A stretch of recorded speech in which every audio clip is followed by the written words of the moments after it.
بسم الله والحمد لله والصلاة والسلام على رسول الله. رب يسر ولا تعسر. اللهم صل على محمد وعلى آله وصحبه والتابعين وارحم يا رب النحاة والصرفيين وبعد. Welcome to lesson 2 of our course, An Introduction to Arabic Morphology.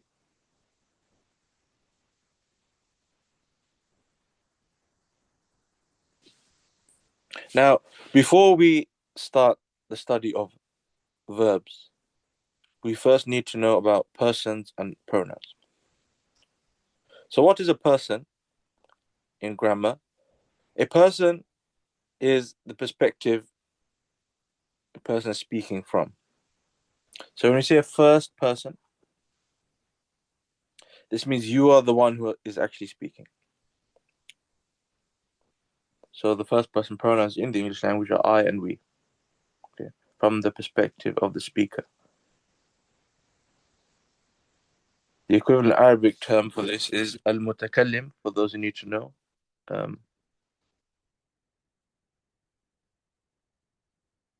Okay, not necessary to know now, but al-mutakallim, the speaker. Okay, the second person is the person you are speaking to if you are speaking to someone else. Okay, and in English we use the pronoun you. The Arabic term for this is al-mukhatab.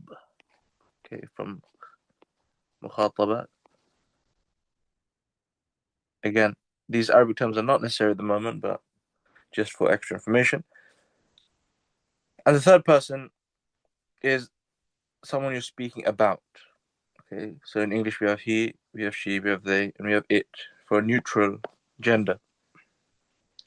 In Arabic we have no neutral gender. Everything is either masculine or feminine. It's a trait of Germanic languages to have neutral genders, and maybe others that I do not know. And the third person in Arabic, talking about someone, is al-ghaib. Al-ghaib, the absent. Obviously, this is where the word ghaib, okay, the unseen, comes from. Ilm al-ghaib, the knowledge of the unseen.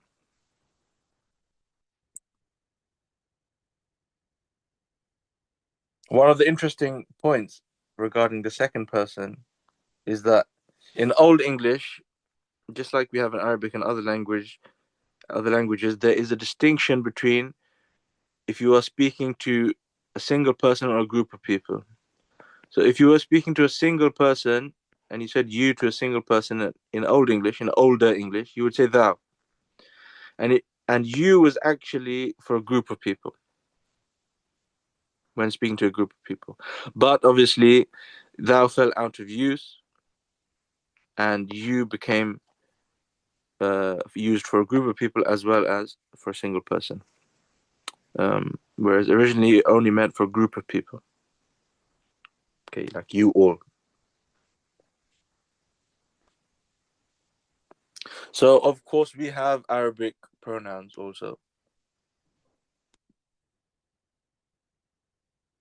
So, in Arabic, we'll go through the series of pronouns, the main ones. So, we have the first person in Arabic from the perspective of the speaker. Now, one of the interesting points about the first person, the perspective of the speaker in Arabic, is there is no distinction in gender in the first person pronouns. In the other persons, the second and the third person, we do have a distinction in gender. Whereas in the first person, we do not have a distinction.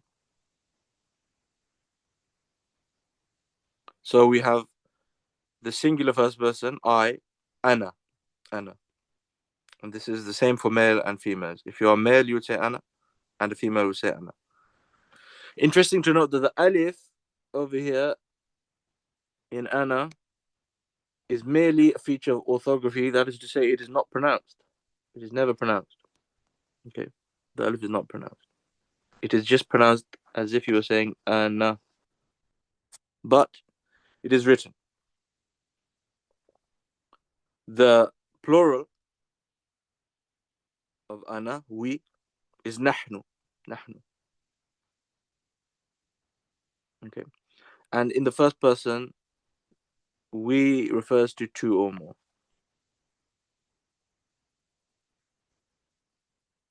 Now, as we will go on to see in Arabic, Arabic is one of the languages that has duals. Okay, Arabic is one of the rare languages that has the concept of grammatical duals, specific pronouns and specific verbs and forms of nouns also for two of a thing, as compared to three or more, which is reserved for the plural. But nahnu is an exception, which refers to the dual and the plural. So you say nahnu if you are two people or three or more people. Whereas this will not be the case with other pronouns. Now, if you have not studied it before, there's no need to worry.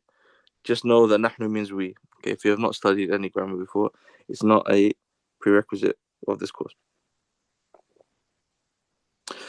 And for those who have studied some Arabic before, again, not necessary to know, but if you have, we said ana and the first person pronouns have no distinction in gender, but that distinction is made when you are adding an adjective or a predicate to a word. For example, you say ana tabibun for a male, I'm a doctor. But if a female was speaking, even though she's using the same pronoun ana, she would obviously use the feminine form of the word tabib, which is tabibatun, to differentiate herself. So the pronoun is the same, but the gender will come out when we're using other words.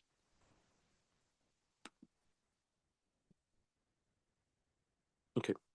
Now we have the third person. Third person is when we are speaking about someone else, an absent person, a narration about an event or a story. So we have a gender difference. Okay, we have a pronoun for each gender. Okay, so we have huwa for the singular masculine, he, and also it if we're referring to a masculine object. As you said, Arabic has no pronoun for it. There's no it in Arabic. Everything is he or she. A pen is a he. Okay, a room is a she. Okay. Then we have the singular feminine, here, which is she or it as well. Okay, then we have the plural masculine for a group of males, hum. And then we have the plural feminine for a group of females, hunna. Okay. And as we said, third person, second person has a concept of dual pronouns as well. Okay, for two of a thing. So we have a word called huma, which means those two or them two. But we will not be discussing the dual now for the sake of simplicity, because the beginner student does not really need to know duals at the moment. We can, inshallah, study that a bit later. Again, in most conversations, you will either be speaking to one person or a group of people. So it's not, so common in Arabic that a beginner needs to know it straight away. Then we, of course, have the second person. Okay. The person you're speaking to. So we have, for the singular masculine, when talking to a single male, you say anta. When talking to a female, you say anti. When speaking to a group of males, you say antum. Speaking to a group of females, you say antunna. Okay. And again, the second person does have the dual, unlike the first person. Okay, which is antuma, you two. But again, we will not be discussing the duals. Now, a student may ask, what if there is a group of mixed males and females? That is to say, a group of people consisting of males and females. Do we use the antum pronoun or do we use the antunna pronoun for them? Likewise, in the third person, do we use hum for them or do we use hunna? So the rule in Arabic is, if there is a male present in the group, then it is the male pronoun is used. If there is at least one male present in the group, okay, hum. because that is considered the default grammatical pronoun. So if you're speaking to a mixed group, you will say hum. And if you are speaking about, a mixed group, you'd say hum. And if you're speaking to a mixed group, you'd say antum. Okay. As we can see in the Quran, many times hum and antum are used, referring to all the Muslims, including females.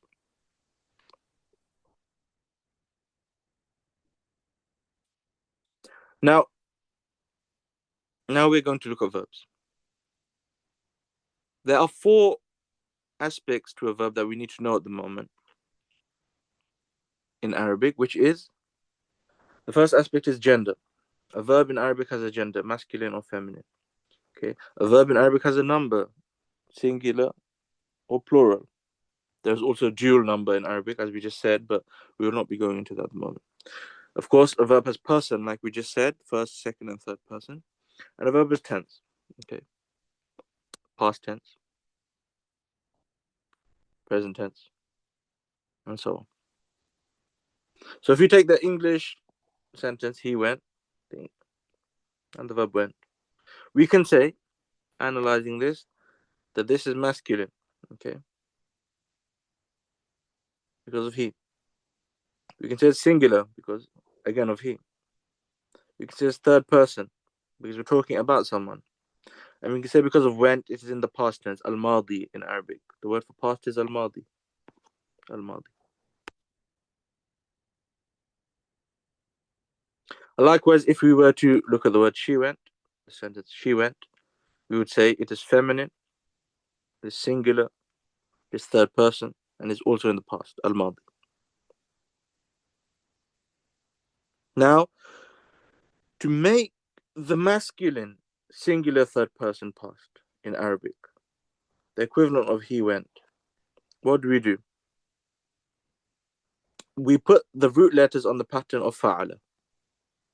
We put the root letters of our intended meaning on the pattern of fa'ala. And this will give us the meaning of he did that action, he did that verb, wherever the verb is.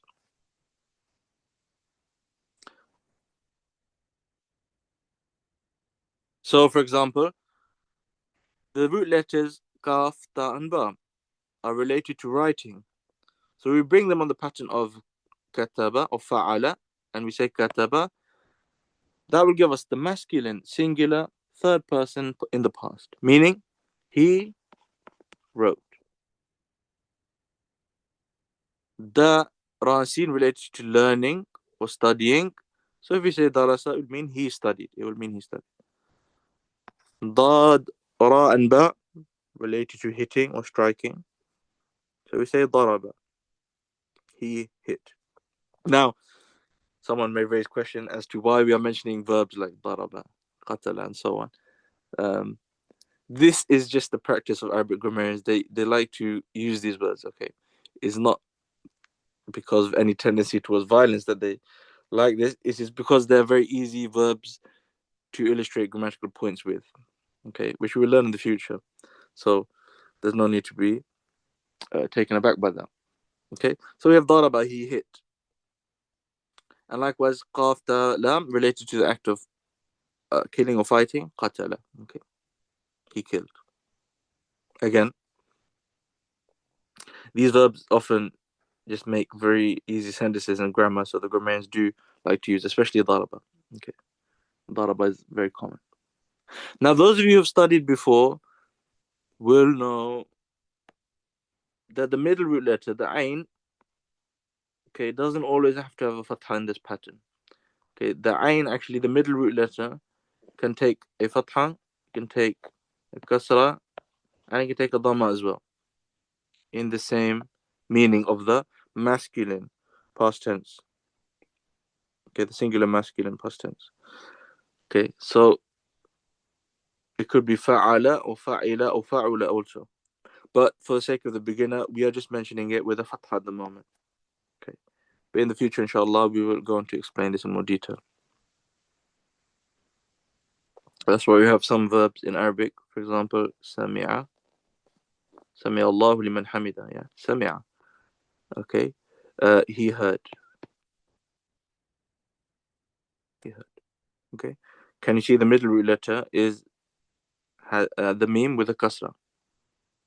Now it still means the past masculine third person, but the haraka has changed on the ain, and that's perfectly acceptable, and it does happen, and we will study that in the future, inshallah.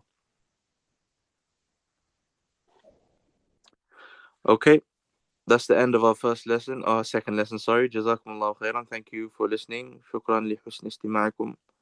Assalamu alaikum wa rahmatullahi wa barakatuh.